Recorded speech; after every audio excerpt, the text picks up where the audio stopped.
สบายดีคลิปนี้จะพามาสอนเครื่องรับสัญญาณดาวเทียม InfoSat เนาะอาการก็ประมาณนี้เปิดมาแล้วบ่มีสัญญาณ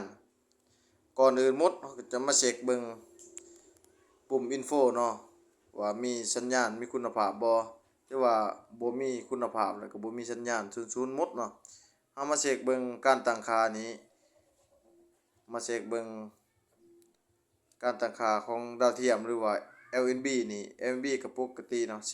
13/18ถือว่าปกติใช้ได้เนาะไทยคม6/8ถือว่าปกติใช้ได้สำหรับท่านจานดาวเทียม K-band เนาะ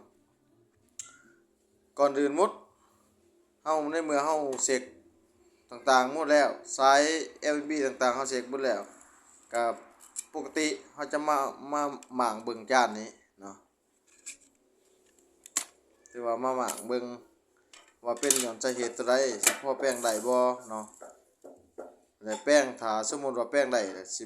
หมุนเงินประมาณเท่าไหร่นะมันสิคุ้มค่าบ่ถ้าซื้อใหม่ก็ราคาเท่าไหร่เนาะแต่สำหรับกล่อง Simple Box 3อันนี้นะสำหรับแถวบ้านของผู้ค้านี่ที่ว่าในปี2024ปีนี้บ่มีขายแหละเนาะนำห้องตลาดจะบ่มีขายแหละสำหรับกล่องตัวนี้นะเราจะมาสอนเบิ่งก่อนอื่นหมดก็เราจะมาใส่มิเตอร์วัดไปที่ทรานซิสเตอร์ฝากรับสัญญาณนี้นะนั่นนี่เบิ่งว่ามันมีตัวสอดบ่หรือว่ามีตัวขาดบ่แต่ว่ามาวัดไปแหละค่อนข้างปกติเบิดเนาะบ่มีตัวสอดแล้วก็บ่มีตัวขาดเฮาสันนิษฐานว่าเป็นน้ำภาคจ่ายไฟนี่เนาะจะอธิบายจังซี่เนาะไฟบ่ครบแน่นอนเนาะอาจจะเห็นไอ้สี่อันหนึงเนาะบวก10โวลต์ 1,000 ไมโครเนาะบวกถ้าไอ้สี่ตัวนี้บวมแล้วมันจะเห็นให้ไฟเขาไปเลี้ยงแผงรับสัญญาณนี่บ่ครบนะมันจะมีไฟ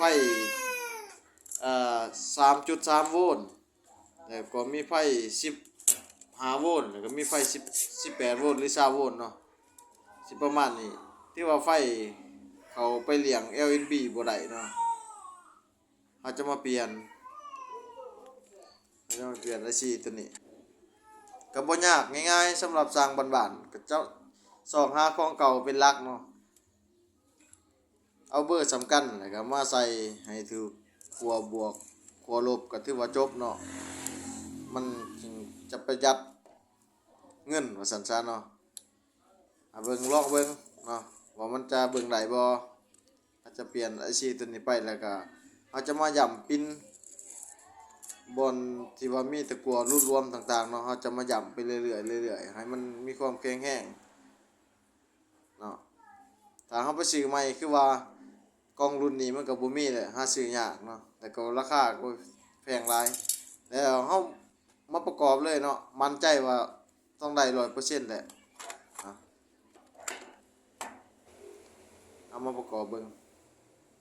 ถือว่าขึ้นมาเอาขอโทษเด้อพี่น้องเด้ออันตัวนี้นี่ถ่ายเองนี่แหละที่ว่ากลับหัวแหละนี่นะเพราะว่าเฮ็ดน้ำถ่ายน้ำมันก็บ่สะดวกอาจจะรอจักหน่อยเนาะว่ามันจะเบิ่งได้หรือบ่ถือว่าเบิ่งได้เนาะถือว่าสัญญาณมาแหละปกติเนาะถ้าว่าเห็นคลิปนี้เป็นประโยชน์ก็อย่าลืมกดไลค์กดแชร์กดติดตามเด้อพี่น้องเด้อเพื่อนมิตรสหายหมดทุกผู้ทุกคนเพื่อเป็นกำลังใจแล้วก็เพื่อบ่พลาดในคลิปต่อๆไปว่าสร้างบ้านๆสิพาซ้อมหยังหรือสิพาเฮ็ดหยังสิพาไปห้องเพลงบ่หรือว่าสิพาไปเล่นคีย์บอร์ดบ่หรือว่าสิพาไปเล่นไปเที่ยวอยู่ไสบ่หรือว่าสิพาซ้อมคือเก่าบ่อย่าลืมกดไลค์กดแชร์